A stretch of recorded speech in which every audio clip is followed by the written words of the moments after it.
Lá em deve ser, como é que eu vou passar o comando para deve ser? É muito fácil isso. Então, os comandos aqui, o para no deve ser, ele é for, tá? Então, for, abre parênteses, eu vou colocar as partes do comando ali, o que a gente chama de parâmetros desse comando, e aí dentro das chaves, que as chaves vão representar justamente o para, o fim para, tá? Fechou as chaves, é fim do para.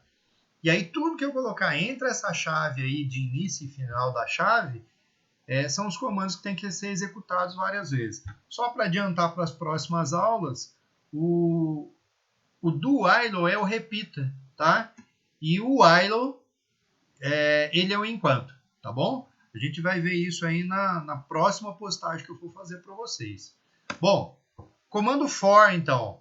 Este comando deve ser usado quando nós, programadores, soubermos quantas vezes um trecho de programa deve ser repetido, né? Executado quantas vezes o programador desejar. Ou seja, eu quero fazer reajuste de salário 10 vezes, eu quero fazer reajuste de salário 200 vezes, eu quero fazer o cálculo da área de 10 casas, eu sei fazer o cálculo da área de uma casa só? Sei.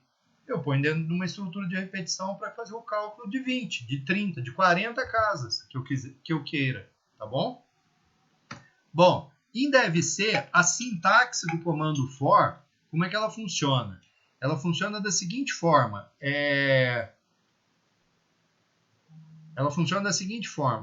For, eu vou abrir parênteses, vou colocar o nome da variável aqui, igual ao valor inicial. Lembra daquela sintaxe lá que a gente viu?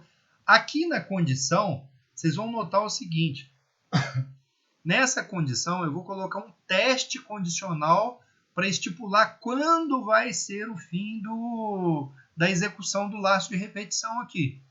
Você percebe que entre esse primeiro parâmetro e a condição, eu coloquei um ponto e vírgula aqui, ó, tá? Que também é separado por um ponto e vírgula para eu indicar aqui o incremento ou decremento, tá? Vamos lá. Abrir chaves, embaixo eu vou colocar os comandos que tem que ser repetidos, tá bom? E aí eu fecho a chave do for, né? Então, eu abri todos os comandos que vão ser escritos aqui dentro, eles podem ser, inclusive, deslocados, podem e devem, né? Ser deslocado mais para a direita, aqui onde eu estou com o mouse aqui, ó. Por quê? Para você saber onde você abriu e fechou. Como aí dentro pode ter if, pode ter escreval, pode ter scanf, tudo, quer dizer, é uma sequência de comandos que eu vou ter que o que acontece? Que pelo uso da chave desses outros comandos, por exemplo, do if, né, ele vai fazer uma série de confusões.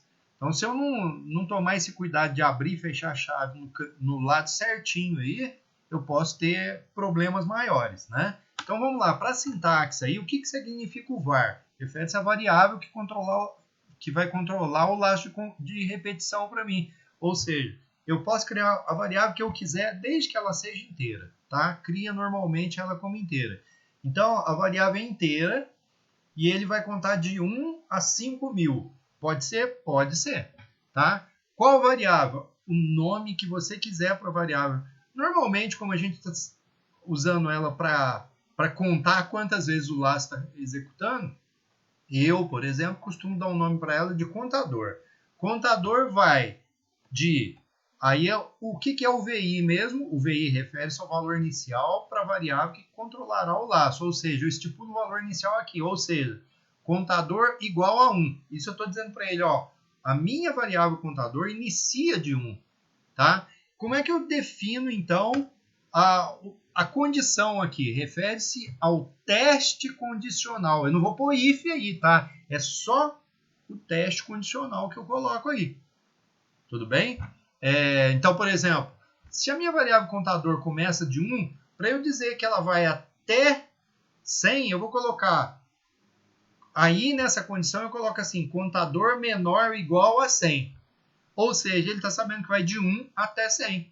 Tá? A gente vai ver na prática, não se preocupem com isso. Tá? E no INC Deck eu vou colocar uma expressão aritmética que vai ou somar ou subtrair, né, os valores da variável. Então, se eu usei contador aqui, eu coloquei contador igual a 1, contador menor igual a 100, e aí eu coloco contador igual a contador mais 1. Ou seja, eu estou dizendo para ele que vai de 1 até 100, contando de 1 em 1. E aí os comandos que eu quero que repita vão ser colocados aqui dentro. Tudo bem? O exemplo, ó, tem até um exemplo aqui, ó. Se vocês verem, esse programa aqui eu vou explicar ele na videoaula para vocês, tá? Mas tem um exemplo aqui, ó. For, contador igual a 1, ponto e vírgula. Contador menor igual a 10, ou seja, eu estou falando para ele, vai executar esse programa de 1 até 10 vezes, e aí o passo, isso aqui é o passo, ó, do programa. Contador igual a contador mais 1, tá bom? Quais as observações a respeito desse exemplo? Primeiro, eu ainda não tinha falado disso em aula para vocês, eu usei aqui uma biblioteca string.h. Para que ela serve, professor? Para permitir a manipulação de dados do tipo caractere usando o comando gets também. O que esse gets faz? Esse gets ele é usado em substituição ao comando scan, tá? O scanf. Você vai ver que ele tem o mesmo efeito, mas eu só posso trabalhar com esse gets ou gets, como queiram mencionar. Esse gets aí, ele tem a mesma funcionalidade do scanf.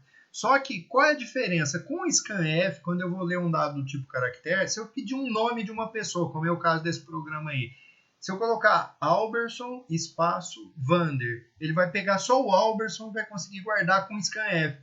Eu usando o gets, eu consigo guardar Alberson espaço Vander, aí ele consegue guardar. Então essa é a diferença do gets e do scanf, tá bom? Outro ponto importante. Eu tenho essa biblioteca aqui, math.h, para que ela serve? Nesse programa de exemplo aqui, eu vou usar uma função sqrt.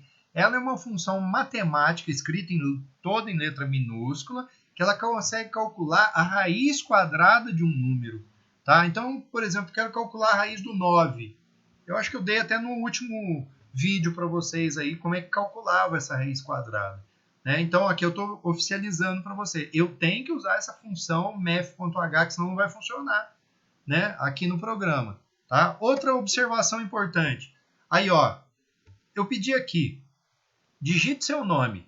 Né? Ao invés de eu colocar aqui, ó, scanf, colocar entre aspas, porcentagem S, fecha aspas, vírgula, e comercial, e nome, que é o nome da variável que vai guardar o nome digitado, eu só coloco assim, ó, gets nome. Gente, esse gets nome só vai funcionar, o gets só funciona para ler dados para variável do tipo caractere. Não usem esse gets para ler dados do tipo inteiro, por exemplo. Do tipo float, do tipo int. Não vai funcionar. Não usem, tá bom? Usem somente para dados do tipo caractere. E tem que referenciar a biblioteca string.h, tá? Senão ele não funciona também, tá? Esse gets, ele é um exemplo de um comando que se você não usar o string.h, ele não vai funcionar. Outra observação. A função sqrt é usada para calcular a raiz quadrada de um número inteiro. Como que eu vou fazer isso? Eu tenho que criar uma variável. Raiz quadrada pode ser que o resultado dessa raiz quadrada de um dado do tipo, né, real. Então eu criei aqui uma variável aqui em cima, aqui ó, float, raiz e número. O número é o número que o usuário vai digitar aqui, ó. Você percebe aqui que eu estou usando o scanf, tá? Para número tem que ser scanf. Então eu digito o número, né? E aí desse número aqui, olha o sqrt como é que eu uso. Eu coloco uma variável para guardar o resultado que esse sqrt vai calcular. Ele calcula automaticamente isso para mim. E aí ele mostra o resultado. A gente vai ver esse programa na prática aí nos vídeos. Vou postar 2 vídeos para vocês sobre essa explicação desses slides que eu passei para vocês. O primeiro vídeo é com Visual G, então tá lá. Eu vou postar ele assim, exemplo, vídeo, aula 2, Visual G. você já sabe qual que é, de PC. Exemplo, vídeo, aula 2, deve ser, que é de LE, tá bom? Que aí você vai ver que é esse programa que vai estar rodando. E aí esse programa eu vou fazer ele em algoritmo também, para vocês terem um exemplo nas duas linguagens, né? Tanto em algoritmo quanto em deve ser, tá bom, gente? E aí eu vou pedir então para vocês agora assistirem as videoaulas dessa apresentação desse curso de informática aula 2. Vai estar lá para vocês. Falou? Valeu aí. Bons estudos nesse meio tempo. Acabou aí a apresentação. Essa é a parte teórica. Vamos ver a prática agora, como é que vai funcionar esse negócio. Tá? É muito importante. Essa matéria é do segundo bimestre. Não deve ser usada no projeto do primeiro bimestre que vocês ainda não entregaram. Por favor, não usem esse comando. Tá? Mesmo porque para o que eu pedi de projeto não vai precisar disso aqui. Certo? Vou passar para o vídeo então para esse aqui não ficar tão grande. Falou? Valeu, gente. Até mais.